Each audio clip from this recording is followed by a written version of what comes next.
Break ನಂತರ news ಲಂಚ್ಗೆ ಸ್ವಾಗತ. ಇಂದು KMF ಸದಸ್ಯರ ಕಾರ್ಯಕಾರಿ ಮಂಡಳಿ ಸಭೆ ನಡೀತಾ ಇದೆ. ಕೆಎಂಎಫ್ ನಿರ್ದೇಶಕ ರೇವಣಸಿದ್ದಪ್ಪ ಅಧ್ಯಕ್ಷತೆಯಲ್ಲಿ ಸಭೆ ನಡೀತಾ ಇದ್ದು 11 ಮಂದಿ ಸದಸ್ಯರು ಹಾಜರಿದ್ದಾರೆ. ಪ್ರೇಮನಾಥ್ ವ್ಯವಸ್ಥಾಪಕರಾಗಿ ಅಧಿಕಾರ ಸ್ವೀಕರಿಸಿದ ಬಳಿಕ ನಡೀತಾ ಇರೋ ಮೊದಲನೇ ಸಭೆ ಇದಾಗಿದೆ.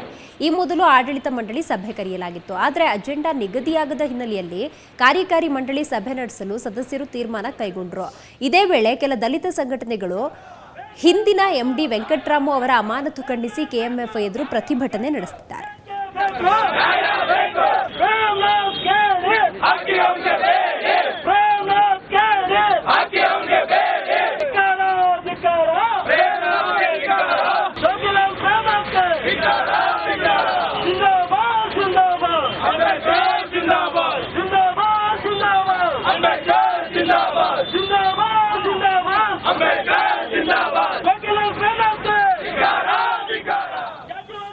ಮನೆ ಕುರಿತಂತೆ ಹೆಚ್ಚಿನ ಮಾಹಿತಿಯನ್ನು ಪಡೆಯೋಣ. ನಮ್ಮ ಪ್ರತಿನಿಧಿ ನಂದಿನಿ ಈಗ ನಮ್ಮ ಜೊತೆ ನೇರ ಸಂಪರ್ಕದಲ್ಲಿದ್ದಾರೆ. ನಂದಿನಿ, ಕೆಎಂಎಫ್ನ ಯಾವುದೇ ಸಭೆ ಆಗ್ತಾ ಇರಲಿ, ಹೊರಗಡೆ ಪ್ರತಿಭಟನೆ ಅಂತೂ ನಡೀತಾನೆ ಇರುತ್ತೆ.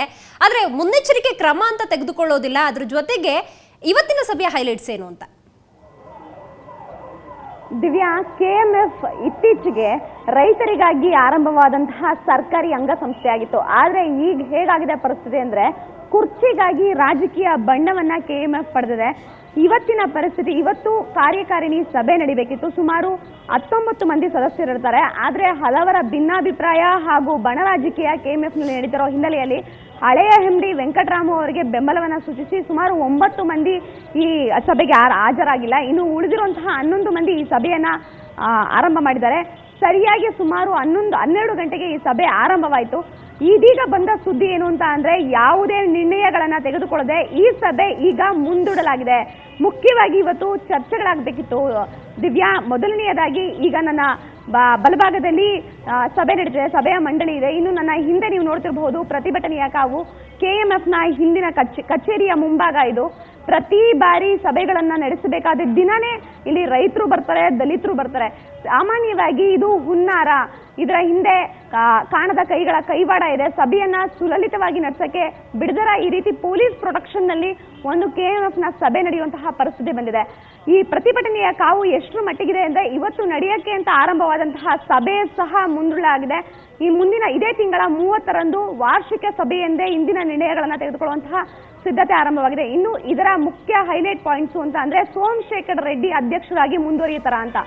ಸಾಮಾನ್ಯವಾಗಿ ಕೆಎಂಎಫ್ನ ನಿಯಮದ ಪ್ರಕಾರ 3 ಸಭೆಗಳಿಗೆ ಅಧ್ಯಕ್ಷರು ಬರಲೇಬೇಕು, ಯಾರೇ ಸದಸ್ಯರಾಗ್ಲಿ ನಿರ್ದೇಶಕರಲ್ಲಿ ಬರಬೇಕು. ಆದ್ರೆ ಕಳೆದ 5ನೇ ತಾರೀಕು ಒಂದು ಸಭೆ ಆಯಿತು, ಇನ್ನು 10ನೇ ತಾರೀಕು ಒಂದು ಸಭೆ, ಇವತ್ತು 3ನೇ ಸಭೆ ನಡೀತು. ಈ ಸಭೆಗೂ ಸಹ ಅಧ್ಯಕ್ಷರು ಬಂದಿಲ್ಲ. ಈ ಹಿನ್ನೆಲೆಯಲ್ಲಿ ಅವರ ಅಧ್ಯಕ್ಷತೆಯ ಬಗ್ಗೆ ಸಹ ಇವಾಗ ಪ್ರಶ್ನಾರ್ಥವಾದಂತಹ ಪ್ರಶ್ನೆ ಬಿದ್ದಿತ್ತು. ಈ ಬಗ್ಗೆ ಯಾವುದೇ ಚರ್ಚೆ ಆಗದೆ ಇವತ್ತು ಸಭೆ ಮುಂದೂಡಲಾಗಿದೆ. ದಿವ್ಯಾ, ಓಕೆ, ನಿಮ್ಮೆಲ್ಲ ಮಾಹಿತಿಗಾಗಿ ಧನ್ಯವಾದ ನಂದಿನಿ. ಇನ್ನು ಮುಂದಿನ ಸುದ್ದಿಯನ್ನು ನಾವು ನೋಡೋದಾದ್ರೆ, ರಾಜ್ಯಾಧ್ಯಕ್ಷನಾಗಬೇಕೆಂಬ ಕನಸು ಇಲ್ಲ, ವರಿಷ್ಠರು ಅಧ್ಯಕ್ಷ ಸ್ಥಾನ ಕೊಟ್ಟರೂ ಬೇಡ, ಹೀಗಂತ ಹೇಳಿದ್ದು ಮಾಜಿ ಸಿಎಂ ಯಡಿಯೂರಪ್ಪ. ಇವತ್ತು ಮಲ್ಲೇಶ್ವರಂನಲ್ಲಿರೋ ಜನಸಂಪರ್ಕ ಕಚೇರಿಯಲ್ಲಿ ಸುದ್ದಿಗೋಷ್ಠಿ ನಡೆಸಿದ ಯಡಿಯೂರಪ್ಪ, ಬಿಜೆಪಿ ರಾಜ್ಯಾಧ್ಯಕ್ಷನಾಗಲು ಪ್ರವಾಸ ಮಾಡ್ತಿಲ್ಲ, ಸಾಮಾನ್ಯ ಕಾರ್ಯಕರ್ತನಾಗಿ ಕೆಲಸ ಮಾಡ್ತಿದ್ದೀನಿ ಅಂದ್ರು.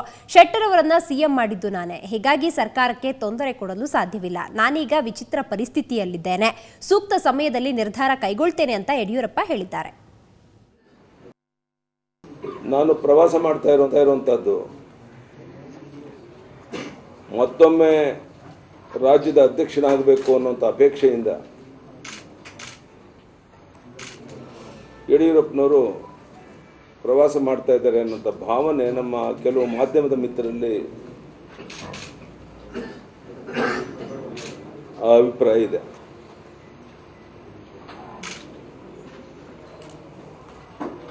ಇದರಲ್ಲಿ ಯಾವುದೋ ಸತ್ಯಾಂಶ ಇಲ್ಲ.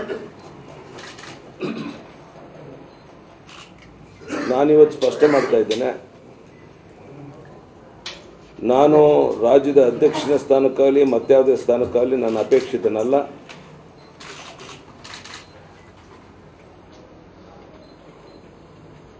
ಯಾರೊಬ್ಬ ಭಾರತೀಯ ಜನತಾ ಪಾರ್ಟಿ ಮುಖಂಡರು ಸಹ ಕೇಂದ್ರದ ನಾಯಕರಿಗೆ ನನ್ನನ್ನು ರಾಜ್ಯದ ಅಧ್ಯಕ್ಷನ ಮಾಡಬೇಕು ಅನ್ನೋದು ಒತ್ತಾಯವನ್ನು ಏನು ತರ್ತಾ ಇದ್ದಾರೆ, ಅದನ್ನು ಇಲ್ಲಿಗೆ ಕೈ ಬಿಡಬೇಕು. ಕೇಂದ್ರದ ನಾಯಕರಿಗೆ ಯಾವುದೇ ರೀತಿ ಒತ್ತಾಯವನ್ನು ಮಾಡಬಾರ್ದು.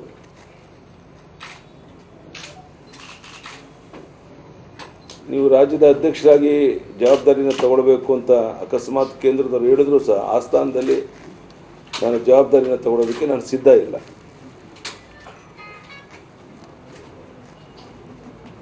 ನಾನು ಈ ಪಕ್ಷದಲ್ಲಿ ಇರೋವರೆಗೆ ಅವ್ರು ಸಾಮಾನ್ಯ ಬಿಜೆಪಿಯ ಕಾರ್ಯಕರ್ತನಾಗಿ ಕೆಲಸ ಮಾಡ್ತೇನೆ. ಪ್ರತಿಪಕ್ಷಗಳು ತಮ್ಮ ಕರ್ತವ್ಯವನ್ನು ನಿರ್ವಹಿಸದೇ ಇರುವಂಥ ಈ ಸಂದರ್ಭದಲ್ಲಿ ನಾನು ಆಡಳಿತ ಪಕ್ಷದ ಸದಸ್ಯನೂ ಹೌದು, ವಿರೋಧ ಪಕ್ಷದ ಕಾರ್ಯಕರ್ತನೂ ಹೌದು. ಸಾರ್ವಜನಿಕ ಉದ್ದೇಶಕ್ಕೆ ಮೀಸಲಾಗಿರಿಸಿದ್ದ ಭೂಮಿಯನ್ನ ಪತ್ನಿ ಹೆಸರಲ್ಲಿ ಅಕ್ರಮವಾಗಿ ಖರೀದಿಸಿದ ಆರೋಪದಲ್ಲಿ ಸಂಡೂರು ಕಾಂಗ್ರೆಸ್ ಶಾಸಕ ತುಕಾರಾಂಗೆ ಹೈಕೋರ್ಟ್ ತುರ್ತು ನೋಟಿಸ್ ಜಾರಿ ಮಾಡಿದೆ. ಬಳ್ಳಾರಿ ಜಿಲ್ಲೆ ಸಂಡೂರಿನ ಮೂಲಿಮನಿ ಸಿದ್ದಪ್ಪ ಸಲ್ಲಿಸಿದ್ದ ಅರ್ಜಿಯ ವಿಚಾರಣೆ ನಡೆಸಿದ ಹೈಕೋರ್ಟ್ ತುರ್ತು ನೋಟಿಸ್ ಜಾರಿ ಮಾಡಿದೆ. ಬಳ್ಳಾರಿ ಸಂಡೂರು ಮಾಸ್ಟರ್ ಪ್ಲಾನ್ಗಾಗಿ 1 ಎಕರೆ 30 ಗುಂಟೆ ಭೂಮಿಯನ್ನ ವಶಪಡಿಸಿಕೊಳ್ಳಲಾಗಿತ್ತು. ಭೂಮಿಯ ಮೂಲ ಮಾಲೀಕರು ಈ ಭೂಮಿಯನ್ನ ಮರಳಿ ನೀಡಬೇಕೆಂದು ಕೋರಿದಾಗ ಭೂಮಿಯನ್ನ ಸಾರ್ವಜನಿಕ ಉದ್ದೇಶಕ್ಕಾಗಿ ಮೀಸಲಿಟ್ಟಿದ್ದು ವಾಪಸ್ ನೀಡಲಾಗುವುದು ಎಂದು ಹೇಳಲಾಗಿತ್ತು. ಆದರೆ ಇದೇ ಭೂಮಿಯನ್ನ ಶಾಸಕ ತುಕಾರಾಂ ಪತ್ನಿ ಹೆಸರಲ್ಲಿ ಖರೀದಿಸಿರುವುದನ್ನು ಪ್ರಶ್ನಿಸಿ ಹೈಕೋರ್ಟ್ಗೆ ಅರ್ಜಿ ಸಲ್ಲಿಸಲಾಗಿತ್ತು.